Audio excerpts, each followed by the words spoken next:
Nous sommes le 15 décembre 2019. Je suis Bojena Qualtinova, je suis individu ciblé, c'est-à-dire je suis cible d'un assassinat progressif qui s'appelle gentiment en français le harcèlement électromagnétique. J'ai été implantée de manière non consensuelle, bien sûr, contre ma volonté. Ça a dû se produire probablement lors d'une opération chirurgicale, ou plusieurs, et également sous sommeil forcé, récemment, là, par exemple, les dernières années. Les puces RFID, ça commence à savoir un petit peu ce que c'est. Il y en a un peu partout maintenant. Ce qui se sait moins, c'est que la population est implantée.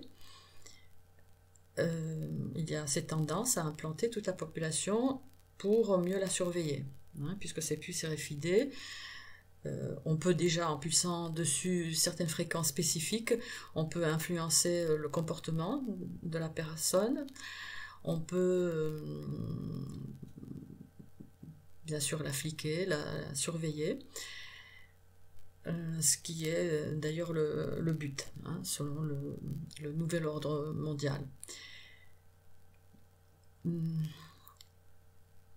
Alors, j'ai fait récemment j'ai fait quelques captures et quelques photos où on peut voir les puces RFID lorsqu'elles sont activées.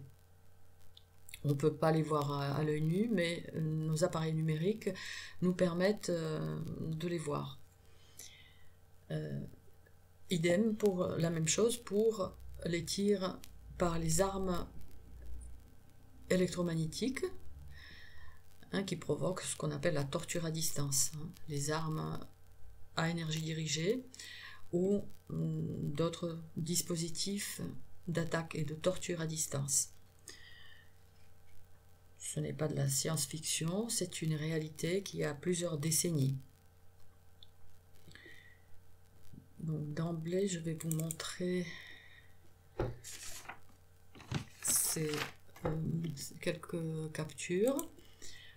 J'invite toutes les cibles à filmer, même si au départ peut-être vous n'allez rien y voir, mais souvent, petit à petit, vous allez pouvoir voir les tirs, par exemple. Les tirs se voient, les tirs par des lasers, par exemple, des dispositifs laser. Et donc, si vous êtes implanté, puce RFID, vous allez voir les puces activées. Alors, la première capture, voilà, c'est une capture d'une vidéo que j'ai faite, que vous pouvez retrouver sur ma chaîne YouTube. Donc ici on voit surtout du bleu suite aux attaques absolument crapuleuses, violentes. Bon, vous voyez mon visage concentré sur la route. C'est vrai, je ne hurle pas, mais les douleurs souvent sont telles que je hurlerai bien. Et d'ailleurs, il m'est arrivé par une ou deux fois de pousser une bonne gueulante. Voilà. Ce que j'avais pas vu tout de suite, justement, j'avais vu que ce bleu, mais en zoomant sur mon oreille droite, donc on voit un petit carré blanc, hein, une puce RFID déjà activée, hein, et lorsqu'elle est activée, lorsque les tirs, le signal tape sur les puces RFID, eh bien ça chauffe à bloc, hein, comme vous pouvez le voir sur cette capture. Voilà. Il y a deux puces RFID. Je regrette d'avoir effacé la photo où justement le matin, un matin, je me suis aperçue que j'avais comme une petite boursouflure à cet endroit-là, à l'endroit où il y a une plus petite tache blanche. Et voilà, voilà. Donc j'ai été implantée à mon insu, certainement sous sommeil forcé. On peut voir un peu de bleu aussi autour, derrière l'oreille. Voilà. Sur cette capture, vous pouvez voir une sphère blanche, bien ronde, là, sur la vidéo, vous allez la voir, elle est bien ronde. Rien à voir avec une poussière, ni avec surtout un orbe ou je sais trop, hein, c'est pas des esprits, c'est des manifestations chromatiques d'une criminalité crapuleuse, d'une high-tech criminalité couverte par le secret défense. Et donc ces sphères apparaissent lors des agressions électromagnétiques extrêmement violentes. Troisième capture, numéro 15.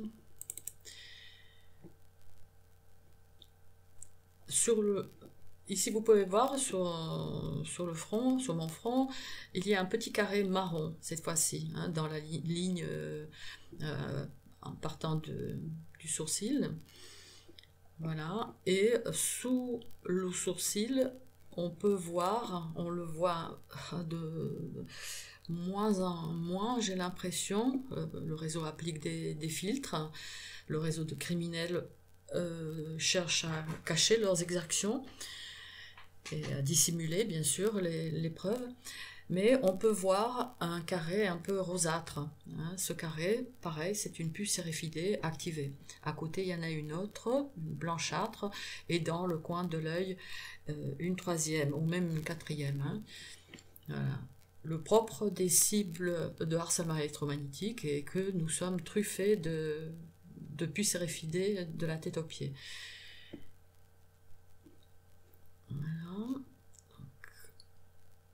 On peut en voir une aussi dans les cheveux, mais ici on la voit moins bien. Numéro 20. Ici, le réseau de criminels a cherché de dissimuler la puce RFID sous le sourcil en appliquant une sorte de gros triangle, enfin un peu beige. Idem sur mon front, où certainement on pouvait voir des puces RFID activées, mais là, voilà, il y a la moitié de mon front est couleur blanchâtre, plus clair que le reste. Là même, le rideau m'a enlevé des rides entre les... le réseau de criminels, en appliquant des filtres pour cacher les preuves, voilà, ça a même enlevé les rides que j'ai entre les yeux. Numéro 16. Alors, qu'est-ce qu'on a ici? Ici, on en a une, même deux. On en a une dans les cheveux, à l'endroit où je suis ciblée, où je suis brûlée depuis maintenant 5 ans et demi.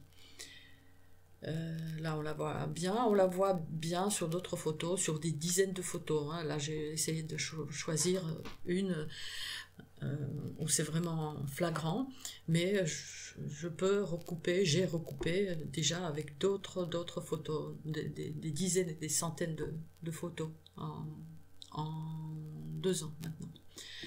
Et ici, donc sous l'œil, il y en a probablement une autre, hein, qui est bien ronde là, bien. Et sous le sourcil, on voit toujours cet endroit qui a été caché par les criminels, qui ont appliqué un filtre. Donc on peut voir, à cet endroit-là, il y a aussi une puce RFID, là cachée par un filtre. Numéro 14. Voilà, ici il y en a une aussi, très claire. Ça fait souvent des taches un peu lumineuses, mais comme le réseau applique immédiatement des filtres, ça fait un peu plus mat. Mais bon, ici on la voit quand même bien, hein, bien claire. Voilà. Voilà. Je dirais à quand votre tour. En France, nous sommes peut-être pas très nombreux en tant que cible donc de harcèlement électromagnétique entre les griffes des militaires, parce que ça coûte bonbon, hein, selon les sources américaines. le flicage, la surveillance, la torture d'une cible, ça va chercher dans les 1 million de dollars, paraît-il.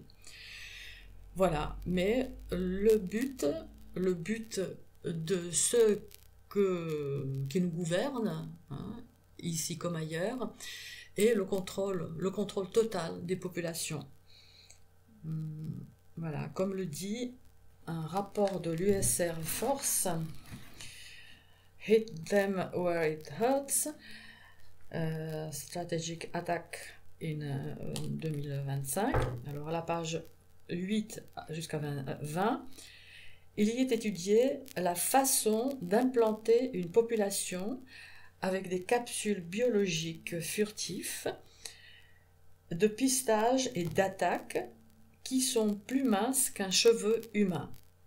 Le tout en pulvérisant ces machines, enfin ces appareils, ces dispositifs, dans l'approvisionnement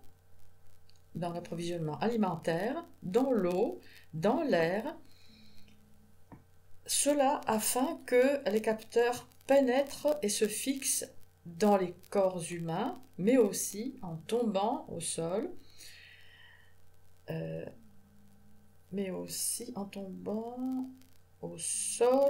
qu'ils puissent former un réseau de surveillance autour de la cible. Voilà donc pour le programme pour tous. Je vous recommande la chaîne d'Elena Sagnol, une autre cible franco-russe, sauvagement torturée au Puy-en-Velay, sur le sol français. Je vous recommande la chaîne de Nico Cible, qui est en Guadeloupe, qui fait un très très bon travail aussi, et là qui a publié une sorte de flyer que vous pouvez distribuer. Il faut absolument que l'information passe sur cette criminalité qui est verrouillée de chez verrouillée en France, dont on parle partout, mais en France c'est particulièrement violemment tenu secret. Pour finir, je dirais encore que le 12 décembre dernier, donc il y a 3 jours, a eu lieu un premier procès d'une victime de ce harcèlement, de cette criminalité industrielle, Dr Catherine Horton, à Londres. Nous approchons les fête de la naissance de Jésus, eh bien, la paix du Christ sur tout le monde, sur les gens de bonne volonté en particulier, et pour les autres, pour ceux qui le peuvent, une prise de conscience pour ne pas entrer dans cette criminalité, parce que de toute façon, vous n'en ressortirez pas. La paix sur vous tous.